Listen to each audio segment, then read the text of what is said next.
Uma nova variedade de azevém está chegando às propriedades. E eu vejo que tem dado ótimo resultado.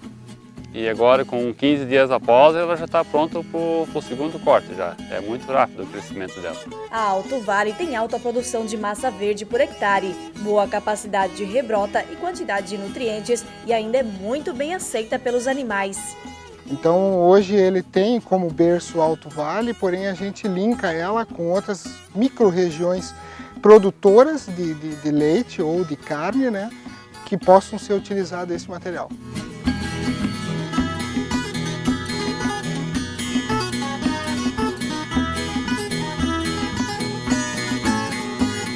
Olá, seja muito bem-vindo a mais um Vale Agrícola, um programa de agricultor para agricultor, mas que também pode inspirar você da cidade.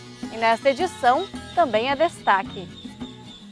Produção de laranja. Manejo sanitário é fundamental para garantir boa produção. Com o decorrer dos anos, às vezes você não vê o sintoma instantaneamente, demora a ficar inoculado na planta até por 4 anos. Na dica Vale Agrícola, como fazer a poda do pessegueiro. Então o que nós vamos fazer? Se nós deixar os ramos assim, ele vai só produzir o ano que vem daqui para frente. Então nós vamos ter que pegar e começar a diminuir. Vamos reexibir uma reportagem que mostrou como funciona a produção de ovos caipiras e orgânicos. Elas têm um galpão, né, onde elas podem andar, ciscar, tem puleiro. O sonho do seu Chico. Depois da aposentadoria, ele trocou o asfalto por este recanto no interior de Apiúna. Os sabores da roça são o carro-chefe. Quando eu montei isso aqui tudo eu que fiz mesmo, né? Tirei, né? Não sei de onde que eu arrumei força para, né? O público para mim é tudo.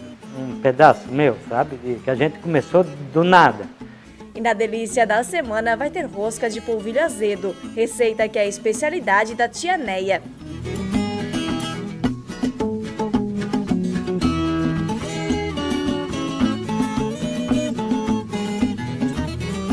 E o chimarrão já está pronto? Pegue sua cuia e fique com a gente. O Vale Agrícola cheio de informação para você está só começando.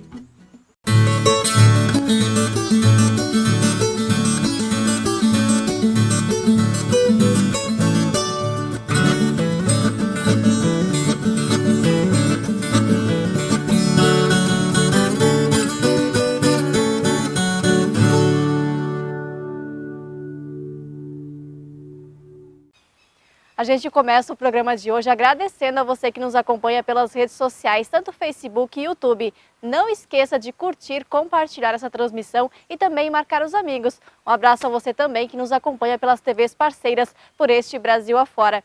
É muito bom ter a sua companhia. Está chegando ao mercado uma nova variedade de azevém. Ela foi descoberta aqui na região do Alto Vale e inclusive leva o nome. E agora começa a ser testada também em outros estados.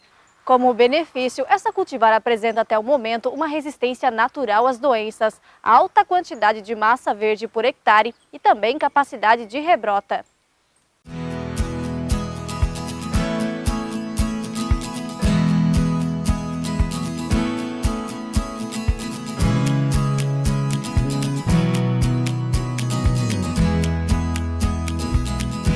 Tom de verde mais brilhoso, alta concentração de plantas por hectare e vigor. Estas são algumas das características do azevém Alto Vale, novidade nos campos. Quando eu semeei ele, a chuva foi muito fraca, mas eu notei que ele nasceu e ali ele ficou meio parado, até que veio as próximas chuvas. E eu vejo que tem dado ótimo resultado. E agora, com 15 dias após, ela já está pronta para o segundo corte já. É muito rápido o crescimento dela. Na propriedade de produção de gado de corte do Rude, em Lontras, só tem espaço para este azevém. E aqui não tem nada de novo. Este é o lugar onde a variedade foi, de certa forma, descoberta. Esse azevém eu já conheço ele particularmente há 43 anos. E eu via em cima dele a genética dele muito superior às outras variedades que nós tínhamos, né? Durante todas estas décadas, o agricultor guardava sementes de um ano para o outro. As características chamaram a atenção do seu Marcola, técnico agrícola da Cravil. Tenho acompanhado essa variedade em torno de 20 anos. Então eu já vinha discutindo com o produtor a qualidade dessa variedade que ele tinha na propriedade já há mais de 30 anos. E comecei a comparar. Desde 2007 eu comparava fiquei 8 anos praticamente comparando com outras variedades comerciais que a Cravil estava comercializando. Teve ano que eu não consegui colher por causa de problemas climáticos, mas caiu a semente no solo e no ano seguinte ela nasceu, eu fiquei com a variedade ainda. O resultado surpreendeu a equipe técnica, então foram iniciadas as pesquisas, junto com a Epagre, para registro da cultivar no Ministério da Agricultura. Foram 10 anos de testes em Ituporanga, Canoinhas e Lages, comparando a cultivar com outras 5 que já são comercializadas. Em todas as regiões foi o material mais produtivo que possibilitou o registro como cultivar no Registro Nacional de Cultivares do Ministério da Agricultura, Pecuária e Abastecimento. Então nós podemos dizer que ela está igualmente que nem as importadas hoje que a gente está importando da Argentina e do Uruguai.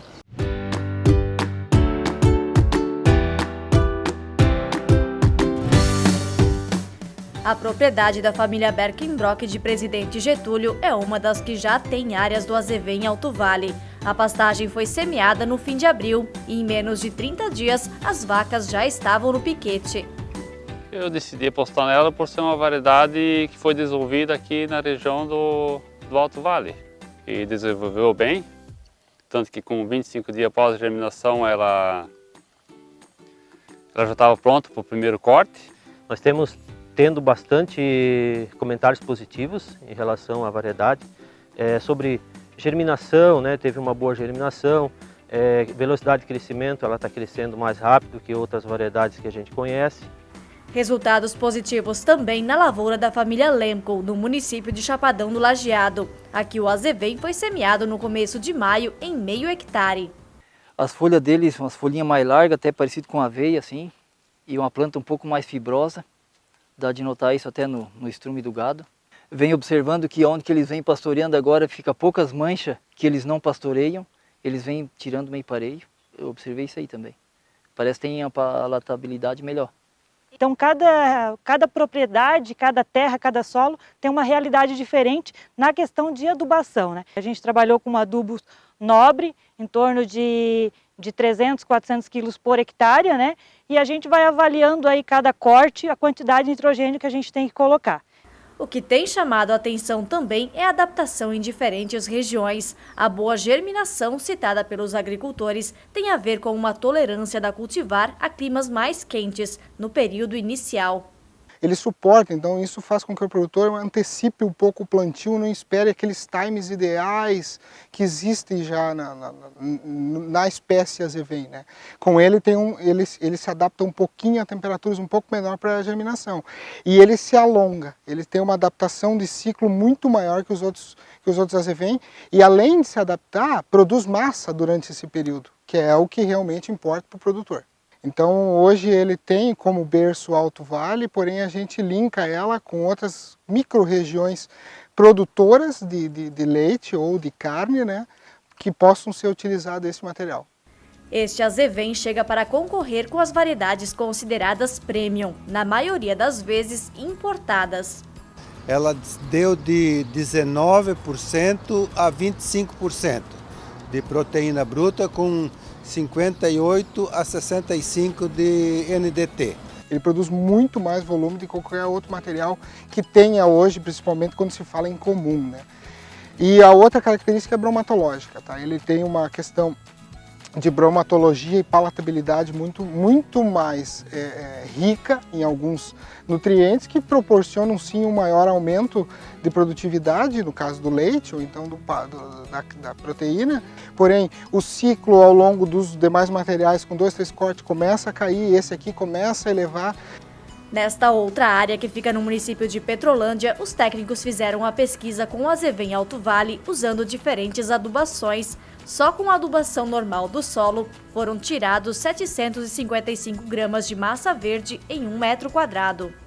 Com o sulfacal foi para 1.300 gramas, mais adubação, na outra amostragem, 1.786 gramas. Então, saindo de 755 só com a fertilidade do solo, para 1.786. Então, é um incremento muito bom, né? Na região sul do país, o inverno é a temporada com o maior desafio na produção de gado de leite e corte, porque o frio afeta a qualidade das pastagens.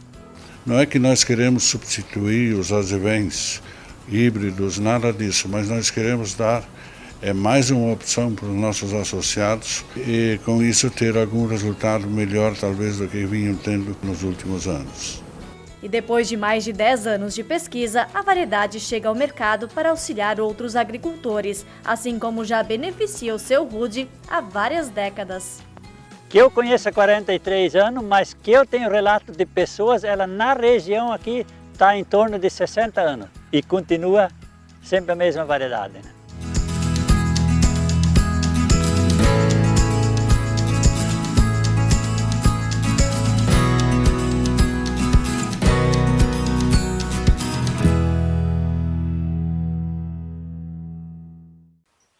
Na semana passada, nós mostramos aqui como fazer a poda da videira e hoje é dia de aprender como fazer o procedimento no pessegueiro.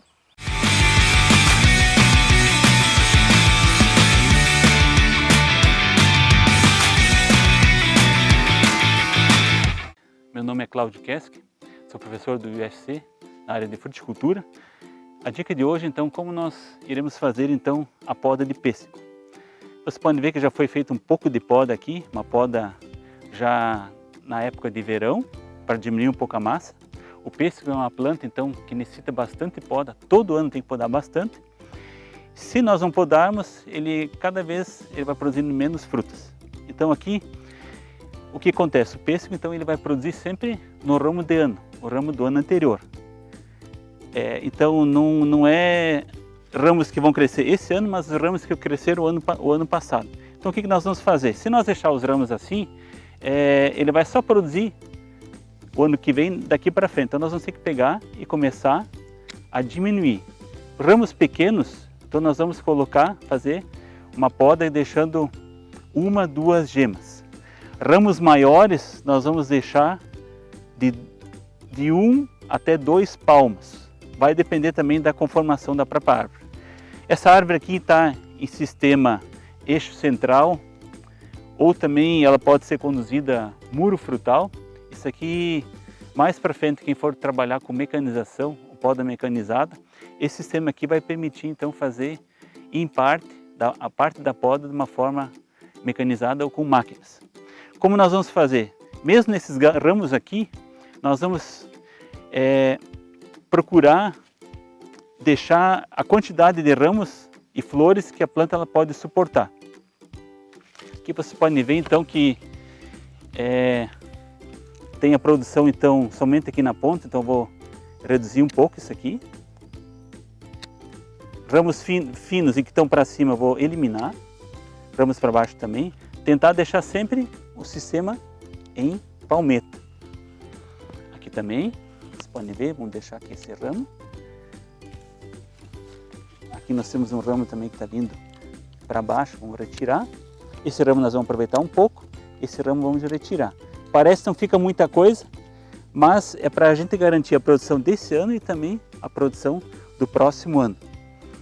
Então nós podemos reduzir todos esses ramos pequenos.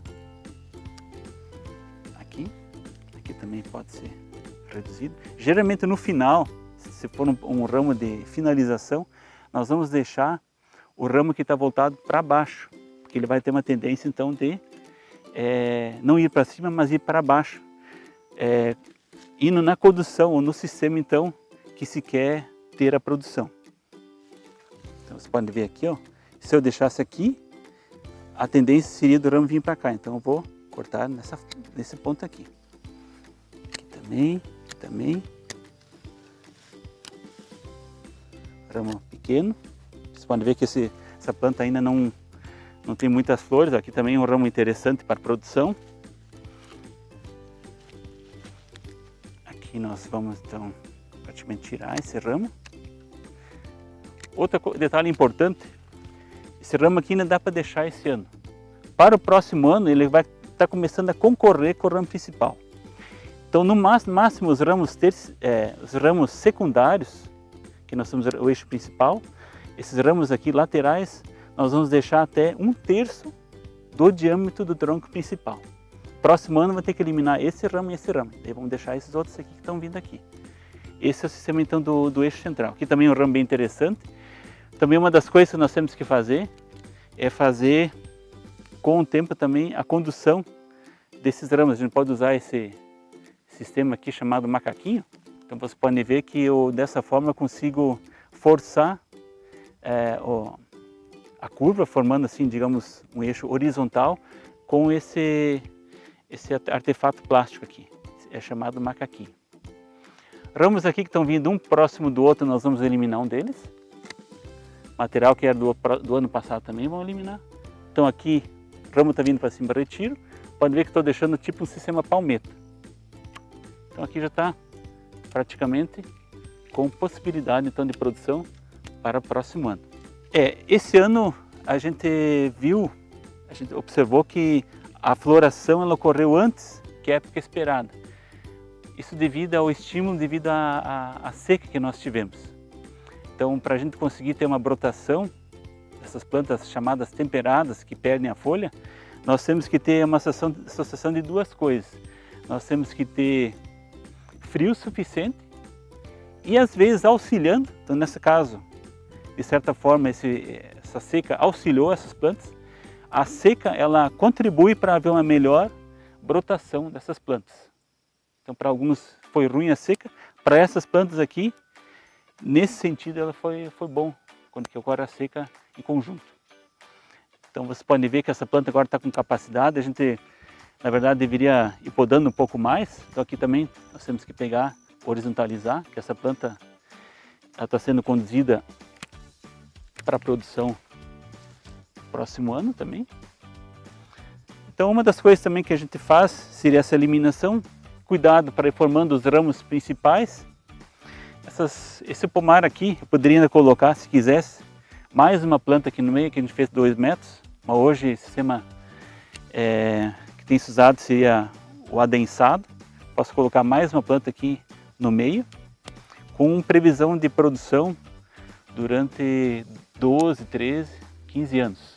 Depois, como muitas vezes ocorre uma mudança então do gosto do público, nos tipos de pêssego, então às vezes tem que ser trocado as variedades. Hoje nós temos variedades novas, né, que estão surgindo aí, sendo lançadas. Cada vez o público quer ter mais exigência, então, quanto à qualidade e tipos de pêssego a serem produzidos. No próximo bloco você vai recordar com a gente a produção de ovos caipiras e orgânicos. E tem o sonho do seu Chico, que depois da aposentadoria decidiu montar um recanto para receber visitantes. A culinária é o ponto forte.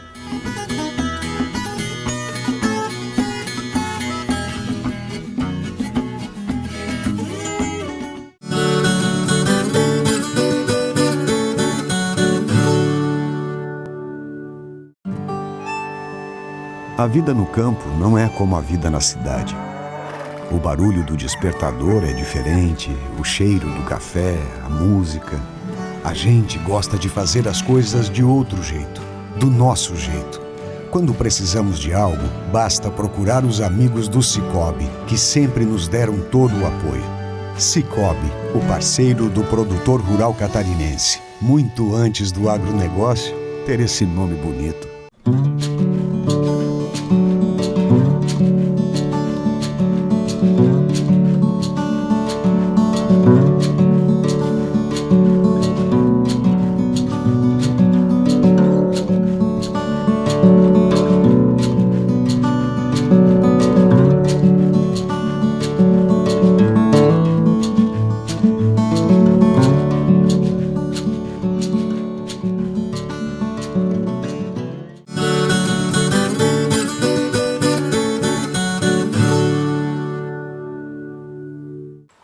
Produção de ovos caipiras e orgânicos. Você vai rever com a gente essa reportagem inspiradora do ano de 2019.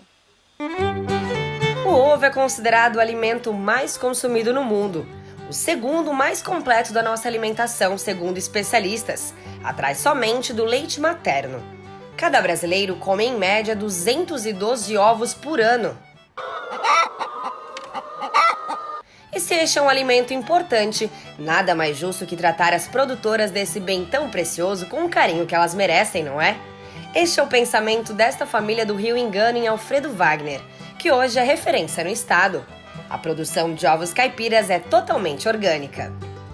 Sempre teve essa ideia de preservar a natureza, o meio ambiente e também ter uma melhor qualidade de vida, né? E também estender isso à sociedade, né? E a produção de ovos orgânicos faz com que isso aconteça, né? O Irimar sempre foi sindicalista. Há cerca de um ano, após receber o terreno de herança, decidiu voltar para o sítio onde nasceu para trabalhar com galinhas caipiras. Trouxe junto a esposa e o filho e fez sociedade também com o cunhado Ivânio. Os produtores iniciaram a jornada com 500 galinhas. E apesar do pouco tempo, já estão hoje com 950 aves em postura e mais 750 em crescimento. As galinhas da raça Isabral chegam aqui com 20 dias e começam a postura com cerca de 4 meses e meio de vida. Os galpões contam com a área interna, onde ficam os puleiros e ninhos, e também esta área aberta. Elas têm o galpão, né, onde elas podem andar, ciscar, tem puleiro, tem os ninhos, que ela pode optar pelo ninho, onde quer ponhar, né, diferente de uma galinha de gaiola. E tem também um piquete sempre aberto para elas poderem transitar. Tem até fila para frequentar o ninho. E se as galinhas ficam doentes, vão direto para a enfermaria, onde a palavra antibiótico não existe. Tipo uma UTI de galinhas, a gente tem lá o local e se caso perceber que tem alguma galinha meio triste ou doente, coloca lá e faz um tratamento mais extensivo também, totalmente natural, né? À base de limão, de alho, de hortelã, folha de jabuticaba, que faz com que elas tenham uma boa saúde, né? Usamos também como aditivo, assim, uma vitamina forte, que a gente usa natural, o mel de abelha, né? Junto com o limão. Isso também faz com que elas se fortaleçam quando estão doentes e volte à produção. O esterco é usado depois na plantação e também vendido para outros agricultores. Outro diferencial é a iluminação do espaço onde as galinhas ficam. Elas têm direito a 8 horas de sono na mais completa escuridão. De acordo com as normas da EcoCert, das normas do meio ambiente, né, tem que ter no máximo 16 horas de luz, né? Então a gente trabalha com 16 horas. E 8 horas elas ficam no escuro para poder também dormir, né?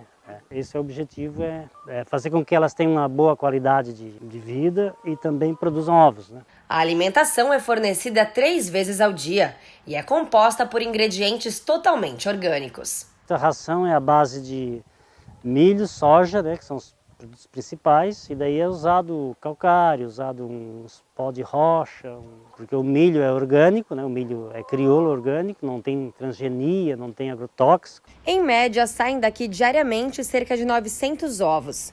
O produto é distribuído, pelo menos por enquanto, nos supermercados de cidades maiores. Rio do Sul, Blumenau, Itajaí, Balneário Camboriú e alguns municípios da Grande Florianópolis. O preço? 10 ovos por R$10. Após a inspeção, às quartas-feiras, aqui em Aurora, no interposto da AESTA, né, inspecionado pela SIDASC, a gente sai em direção aos municípios, né, e cerca de 2, 3 dias a gente efetua a entrega nos pontos marcados, né. A longo prazo, a médio prazo, a gente poder fazer com que o produto chegue mais barato na mesa do consumidor, que também o pessoal que tem um poder aquisitivo um pouco menor também possa comprar, né? Porque hoje o orgânico está muito caro, né? Porque o nosso milho ele vem do Paraná, né? Então a ideia é produzir o milho aqui no estado, aqui na região, né? E a gente também fabricar a própria ração, né? Por falta de espaço na propriedade, a intenção da família é agregar novos agricultores. Em uma localidade conhecida pela cultura do fumo e cebola, as galinhas vão ganhando espaço. Inclusive na vida do Ivânio, que se viu diante de um dilema por causa dos agrotóxicos da lavoura. Porque minha mulher hoje não pode mais ir onde tem agrotóxico, nada. Contaminou na lavoura de fumo e cebola. Portanto, eu vejo ela falar de vida da minha mulher, nesse ano e pouco. Que se recuperou, vamos dizer, 80% do problema que ela tinha. Aqui no sítio do Vô Francisco, o bem-estar das galinhas está em primeiro lugar. A prova é a afetividade de todas elas. Olha só como elas estão mansinhas. Olha só. Acho que não dispensa um carinho, hein? a gente percebe que são felizes, porque a gente entra no galinheiro, próximo, elas vêm tudo em volta, né? Então é porque elas gostam da gente. Ovos orgânicos produzidos com o bem-estar dos animais em condições sustentáveis. No caminho inverso, da cidade para o campo, eles encontraram mais qualidade de vida e já pensando também na sucessão familiar. Acredito que a liberdade, né, a autonomia de ser patrão do seu próprio negócio, né, fazer os seus horários e a qualidade de vida, né, também. A gente entende que é o seguinte, que a hora que o consumidor perceber que o remédio é mais caro, ele vai perceber que o ovo, apesar de ser um pouquinho caro, ainda é barato.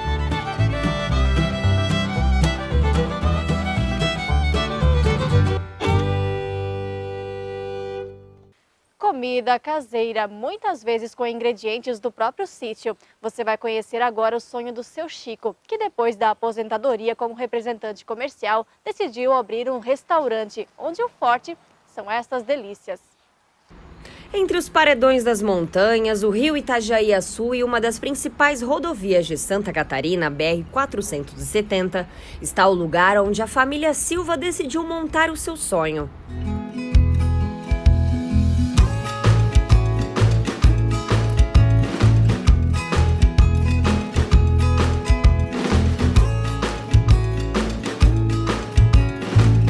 O cenário deste pedacinho de Apiúna é incrível. São 27 hectares de contato com a natureza, onde o único barulho é o de pássaros ou dos patos na lagoa. Foi aí que o seu Francisco, mais conhecido como Chico, viu potencial de negócio. Ele trabalhou durante 27 anos como representante comercial. Se aposentou, trabalhou mais um pouco na função, para então decidir mudar os caminhos da sua história. Eu estava aposentado, né? Vou inventar um negocinho para mim. E a ideia minha sempre era na área de turismo. Daí inventei isso aqui. Mas eu era aposentado e não sabia, hoje que eu trabalho. Algumas fotos relembram o passado, onde hoje fica um restaurante e uma estufa de fumo, e logo em seguida uma pequena estrutura para reunir a família. Já nesta casinha, que hoje é uma das pousadas, era a casa de sítio da família. E nesta de baixo, o rancho dos animais. Dá para acreditar? Era só mata, era um carreiro aqui, né? O que eu fiz? Eu pensei, eu vou montar uma pousada, um restaurante, um salão para evento, uma área de lazer para criança. E foi isso que ele fez. Dos 27 hectares, mais de 1.000 metros quadrados foram destinados para construções, pensadas cuidadosamente. O restaurante é a atração principal do recanto. Charmoso em um estilo rústico, com artefatos que resgatam muitas histórias, com capacidade para quase 300 pessoas.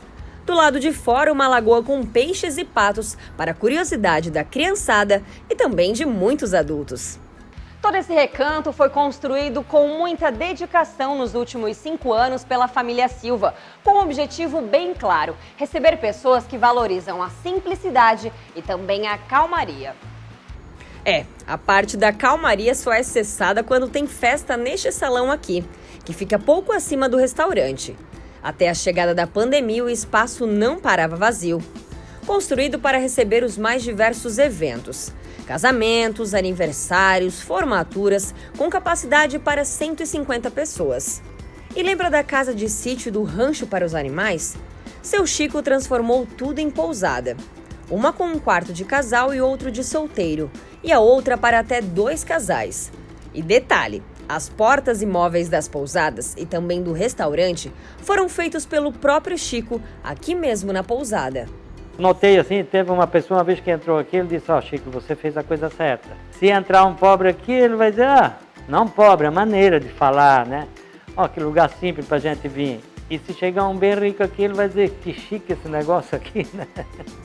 O local recebe visitantes de todo o canto, que passam pela rodovia e acabam parando para descobrir os encantos escondidos atrás deste portal. Até porque a ideia minha, assim, as coisas que eu faço aqui, a ideia minha sempre era tirar mais daqui de dentro, seria, né, verdura, né, colher, eu tenho muita fruta plantado, né, e para as pessoas terem o conhecimento disso aí também, né. Comer uma fruta, sentar debaixo de um pé de tangerina ou de um caqui, ou uma coisa assim, colher e comer. Com a forte estiagem que tivemos, seguida de um ciclone bomba, essa ideia foi um tanto prejudicada. Atualmente são colhidos aqui mesmo na propriedade aipim, alface e os mais diversos temperos, utilizados nas delícias do restaurante. Só de palmito são 52 mil pés. E o que não é tirado daqui sempre tem preferência de produtores orgânicos. Alguma coisa assim, o que eu faço aqui, por exemplo, verdura, né? É tudo caseiro mesmo, eu não compro nada de conserva, né? Porque eu gosto de fazer mais a refeição assim, mais colonial mesmo, mais, né? As delícias já são conhecidas por muitos da região do Alto Vale, já que o casal serve almoços todos os dias e janta de segunda a sábado. A esposa, Dona Verônica, e outras cozinheiras são as responsáveis por trazer para a mesa algo que é cada vez mais raro, aquele gostinho de comida caseira. Porque a gente faz macarrão, o nhoque a gente faz, o bolinho de bacalhau, tudo assim mais ou menos a gente tenta fazer o melhor. A lasanha a gente faz a própria massa, daí tem lasanha de brócolis, de frango, aipim gratinado que a gente não deixa faltar nem um domingo, porque quando falta o pessoal já pede, então a gente agora já está no cardápio de todo domingo. E depois da gente dar uma volta por todo esse recanto, chegou a hora de repor as energias, né, André? Chegou aquela hora mais esperada. De comer e experimentar essas delícias aqui do Recanto Seu Chico. Vamos lá, então.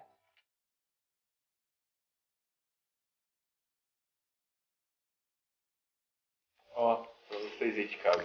Morram de inveja.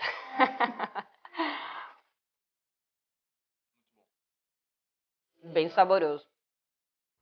Até a chegada da pandemia, esse lugar bombava todo santo dia.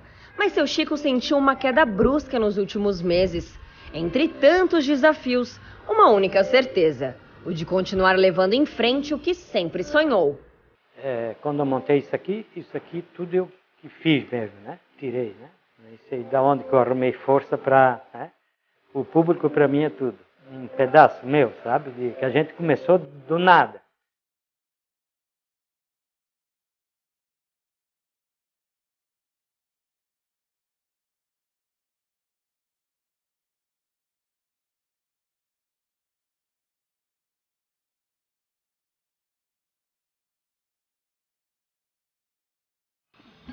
Lugar lindo e de comida saborosa. Como a gente mostrou aí na reportagem, o Seu Chico anda inclusive desanimado, porque ele construiu tudo isso e acabou sendo pego, né? Pela pandemia, a clientela caiu drasticamente. Ele inclusive não descarta a possibilidade de fechar, o que seria uma pena, não é mesmo? Então vamos fazer um combinado? Se você quiser sair para almoçar ou jantar nessa semana, vá até o Recanto do Seu Chico. Vamos colocar o telefone aqui embaixo na tela. Seria uma pena se ele fechasse, então a gente pode ajudar? Por que não, não é mesmo? Nós vamos agora para um rápido intervalo e na volta tem a produção de laranja. Manejo sanitário é fundamental para garantir uma boa colheita e tem a receita de rosca da tia Neia.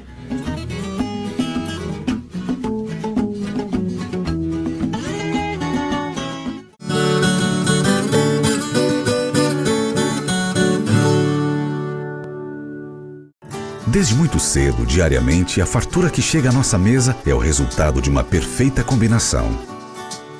O trabalho do homem do campo e a excelência em nutrição animal das rações Cravil. Produtos desenvolvidos com ingredientes selecionados do campo, alta tecnologia e experiência de mais de 40 anos de quem se preocupa com o resultado final. Um plantel produtivo e saudável. Rações Cravil. Tecnologia conquistando resultados. A Eco7 é a única do segmento certificada pela Sociedade Brasileira de Reabilitação Traumatológica e Ortopédica. O processo de fabricação dos colchões Eco e acessórios do sono da Eco7 é certificado pelo ISO 9001. Produzimos alta tecnologia para preservar seu maior patrimônio, sua saúde. Diga sim à vida, conforto e cuidados com sua saúde e bem-estar. Colchões Eco7, sinônimo de longevidade.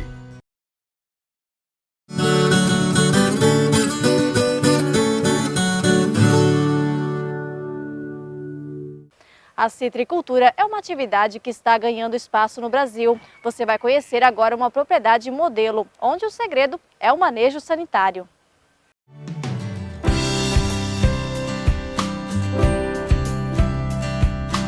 Já faz 16 anos que a criação de gado de corte deu lugar para a citricultura. Estamos em Nova Esperança, em uma propriedade de pouco mais de 30 alqueires. Por aqui, a família Haddad decidiu investir na produção de laranja e hoje é referência na região. São 30 mil pés de 5 variedades, 18 mil em plena produção e há poucos dias do início da colheita.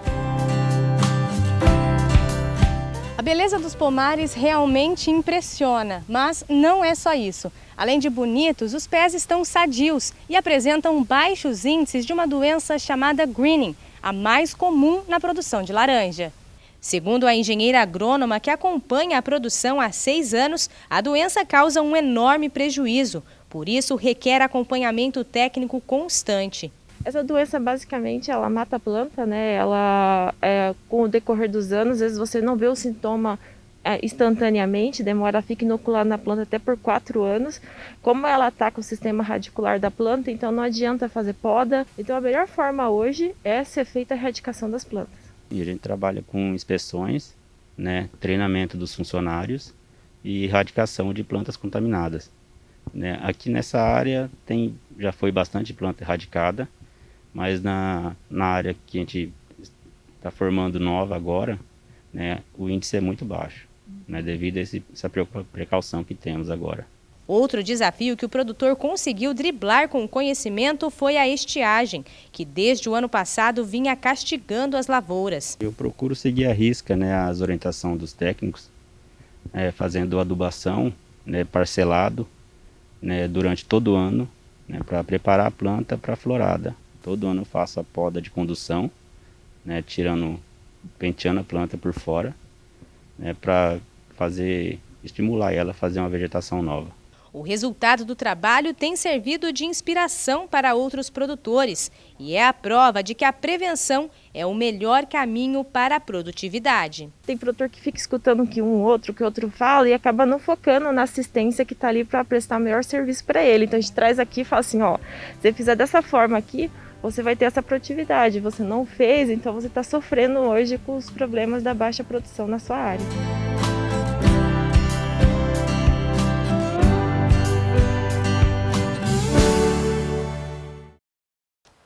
A rosca ou coruja é muito comum no sul do Brasil e o que não falta é gente com dificuldade para executar esta receita. Por isso, nós fomos conversar com uma especialista, a tia Neia.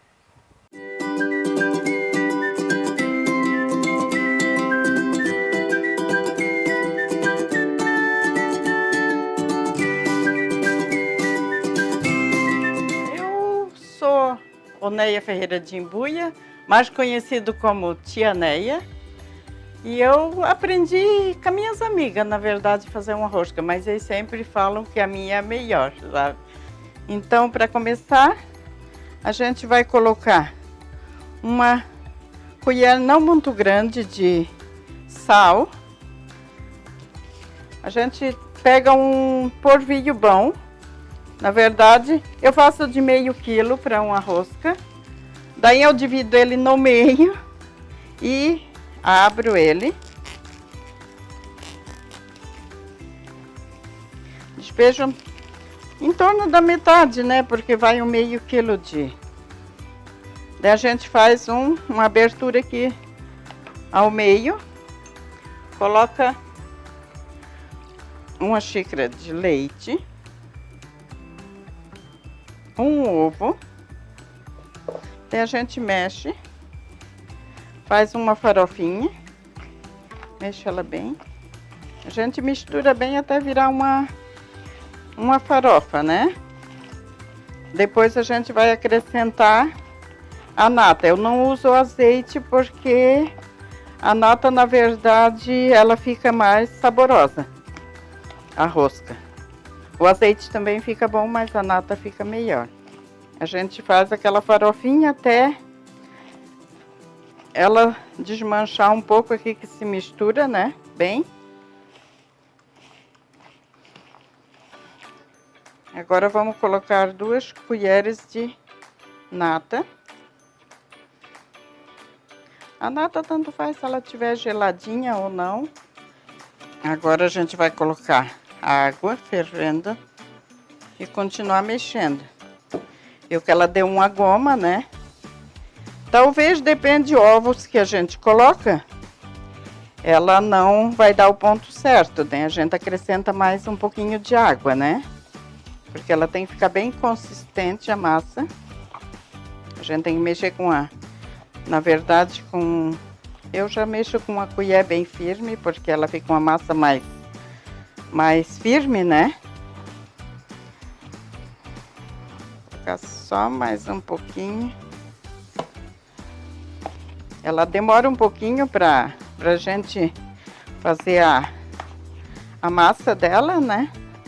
Agora eu vou usar uma água fria aqui pra pôr na forma, encolherada, né?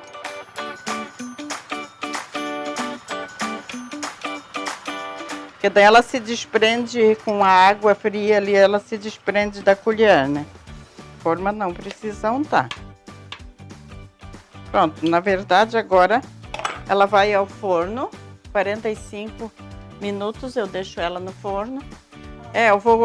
Eu coloquei aquecer em 300 graus, daí quando ela começar a dourar, eu vou baixar ela para 150 graus e daí assim ela fica no forno até 45 minutos, daí ela tá pronta.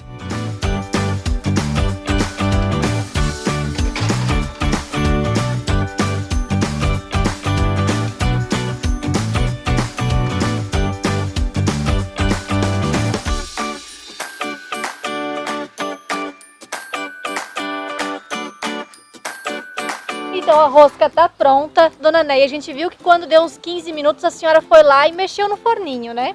Sim, eu daí deixei em 150 graus, ele estava em 300, deixei em 150 e assim, daí ficou até ela ficar assada.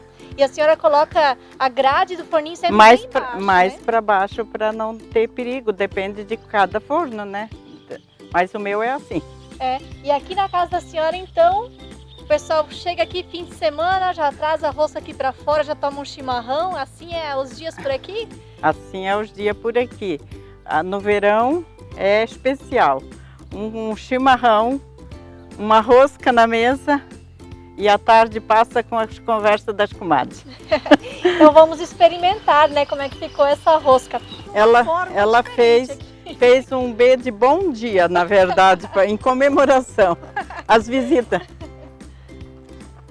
Eu vou oferecer o primeiro pedaço para a Aline, a nossa repórter. Olha só como fica a consistência dessa rosca. Ó. Ela fica ótima. Delícia. Todo mundo que provar vai adorar. Vamos passar uma chimia também? Vamos passar uma chimia de ovo, na verdade. Quem gosta da geleia, coloca uma geleia, mas eu geralmente, gosto da chimia de ovo com nata, na verdade. É muito bom. Isso é o tradicional café da colônia.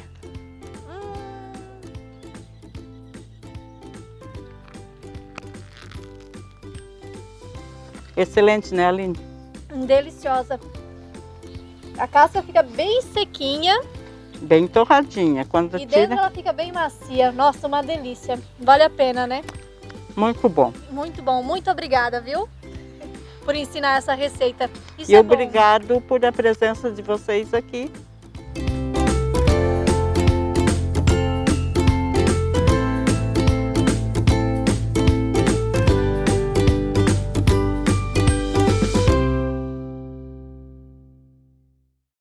Uma delícia essa rosca. Lembrando que o polvilho azedo tem que ser de boa qualidade, só assim então a rosca cresce. A tia Neia começa com 300 graus, deixa uns 15 minutos até ela ficar bem douradinha, de preferência colocando a grade mais para baixo dentro do forninho, né? E daí coloca em 150 graus e deixa ela terminar de assar os 45 minutos. Se você fizer essa receita, marca a gente, né? O Vale Agrícola termina aqui. Aproveite a sua folga e tenha dias produtivos de trabalho. A gente se vê na semana que vem. Até lá!